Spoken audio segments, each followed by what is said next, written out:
ये आपका जो सवाल है बहुत ही अहम है मेरे लिए, बल्कि मेरे लिए नहीं, मैं कहूँगा कि ये सबके लिए बड़ा अहम है। जैसा कि हमारी ये बुक शॉप है ना, तो मैं अपनी बुक शॉप पे सिर्फ किताबें, स्टेशनरी सेल नहीं करूँगा, बल्कि मैं ये देख सकते हैं जैसा कि आप हमारे पीछे हमने गर्ल्स के बैग लगाए हुए हैं। कहते हैं कि आपके पास अगर एक पॉइंट है ना, आप कोई भी चीज़ उस पे सेल कर सकते हैं। बिस्मिल्लाहिर्रहमानिर्रहीम। अस्सलाम वालेकुम। आज मैं आपको एक ऐसे शख्स से मिलवाऊंगा जो एक नौजवानों के लिए एक मिसाल है। हम मिलते हैं अजहर भाई से। अस्सलाम वालेकुम। वालेकुम अस्सलाम। तो ये भाई क्या हाल है आपका, ठीक-ठाक है? अल्हम्दुलिल्लाह। एक कारोबार के बारे में बताएंगे कि ये आपने कैसे शुरू किया और आपका आइडिया कैसे मिला? जी, ये हमने शुरू किया है जी तकरीबन 2017 में हमने स्टार्ट किया था इस काम को। तो अब तकरीबन हो गए हैं 8 साल हो गए हैं इस काम को और अल्हम्दुलिल्लाह बेहतरीन चल रहा है। और आपको इसका आइडिया कहाँ से मिला? इसका आइडिया पहले तो आप ये देख लेना कि अगर आप कोई भी कारोबार करते हैं, उसका आपको सोचना होता है कि हम ये भी कर लें, ये भी कर लें, आपके पास चॉइसेस होती हैं, ठीक है? अब हमारे पास भी कुछ चॉइसेस थी, एक जैसा कि हमारा जो सिटी का नाम है कमालिया है और यहाँ पे जो खद्दर का काम है बहुत है, पोल्ट्री का काम बहुत है। बेसिकली हमारा इंटरेस्ट था जो खद्दर में था, ऑनलाइन मैंने किया भी है थोड़ा-सा। उसके बाद मैंने उसका रुझान जब देखा ना कि हर बंदा ही खद्दर की तरफ चला गया है और ऑनलाइन की तरफ चला गया है। और अगर मैं अपने प्रोडक्ट उसकी तैयार करता तो उसकी इन्वेस्टमेंट बहुत ही ज़्यादा थी। तो फिर मेरा कज़न एक उर्दू बाज़ार में था, उसने मुझे आइडिया दिया कि तुम ये काम करके देखो। हालाँकि मेरा तो 1 दिन का एक्सपीरियंस भी नहीं था इस काम का, फिर हमने ये वाला काम स्टार्ट किया, तो आपके सामने है बाकी आज तक। का तीसरा सवाल ये है कि आपको ये कारोबार करते वक्त कौन कौन सी मुश्किलात का सामना करना पड़ा? अच्छा, इस सवाल का जवाब मैं कुछ इस तरह से दूँगा कि मुश्किलात आपको तब पेश आती हैं जब आप ज़हनी तौर पर तैयार ना हों। तो मैं इन मामलात के लिए पहले ही ज़हनी तौर पर तैयार था, तो मुझे नहीं कोई सी चीज़ में लगा कि कोई चीज़ मुश्किल है।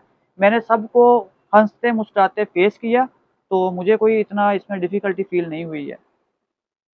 आप अपनी शॉप शॉप में क्या-क्या चीज़ें सेल फ़रोख्त करते हैं, बताएँगे? हाँ, ये आपका जो सवाल है बहुत ही अहम है मेरे लिए, बल्कि मेरे लिए नहीं, मैं कहूँगा कि ये सबके लिए बड़ा अहम है। जैसा कि हमारी ये बुक शॉप है ना, तो मैं अपनी बुक शॉप पे सिर्फ़ किताबें, स्टेशनरी सेल नहीं करूँगा, बल्कि मैं ये देख सकते हैं जैसा कि आप हमारे पीछे हमने गर्ल्स के बैग लगाए हुए हैं, ठीक है? जो आप इवेंट में इस्तेमाल कर सकते हैं। हम ये कहते हैं कि आपके पास अगर एक पॉइंट है ना, आप कोई भी चीज़ उस पे सेल कर सकते हैं।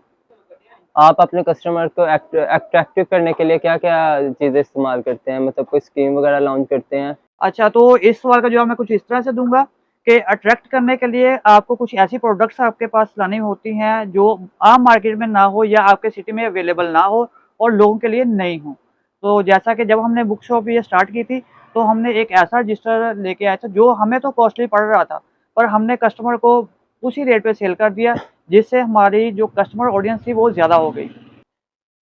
क्या आप ऑनलाइन काम भी करते हैं या नहीं करते? जी, बिल्कुल पहले जैसा कि आपको मालूम है कि मैंने आपको पहले सवाल में बताया है कि मैं पहले ऑनलाइन काम करता रहा हूँ। पर जब मैं इस फ़ील्ड में आया हूँ तो मेरे लिए ना ऑनलाइन काम थोड़ा-सा डिफ़िकल्ट हो गया, क्योंकि इसको मैनेज करना और ऑनलाइन काम में काफ़ी फ़र्क है। पर आहिस्ता-आहिस्ता फिर मैंने ना उस सोशल मीडिया पे आना स्टार्ट हो गया, मैंने यूट्यूब वीडियोज़ बनानी शुरू कर दी और यूट्यूब वीडियोज़ का मुझे इतना बेनिफिट हुआ कि मुझे यूट्यूब से ही ऑर्डर आने स्टार्ट हो गए। तो अब अल्हम्दुलिल्लाह आप समझ सकते हैं कि मुझे यूट्यूब से जैसा कि ऑर्डर आते हैं तो ज़ाहिर है उसमें प्रॉफ़िट भी होती है। और हाँ, हम इसके लिए कुछ ऐसी स्कीम्स भी लॉन्च करते हैं कि जैसा कि हमारा सिटी तो फ़िलहाल छोटा है और लाहौर जैसे सिटीज़ बड़े हैं और वहाँ में ऑनलाइन डिलीवरीज़ हो रही हैं। मतलब कि रेगुलर जैसा कि लोकल दुकानों से डिलीवरी होती है। तो हमने ये उसके वाउचर्स बना लिए हैं कि ऑनलाइन अगर आप अपने घर बैठे मँगवाना चाहते हैं तो वो हम भेज सकते हैं। आपके ख़्याल में आज के दौर में किताबों का कारोबार कैसा है?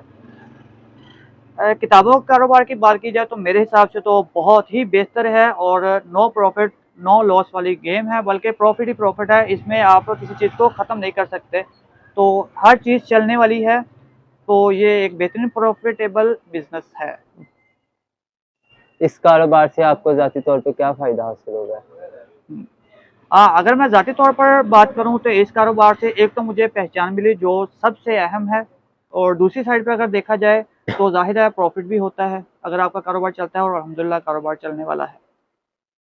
और और हमारा एक एक और सवाल है कि ये बताएँगे जब आपने कारोबार स्टार्ट किया था, आपके पास कितना सरमाया था? इन्वेस्टमेंट कितनी थी? अच्छा, तो जब हमने ये कारोबार स्टार्ट किया था, जैसा कि मैंने आपको बताया है कि 2017 में स्टार्ट किया था, तब हमने इसमें इन्वेस्टमेंट जो की थी तकरीबन साढ़े 3 से 4 लाख रुपया की थी। तो बाकी आप आपके हिसाब से खुद आइडिया लगा लें कि डॉलर तब कितने का था और अब कितने का है।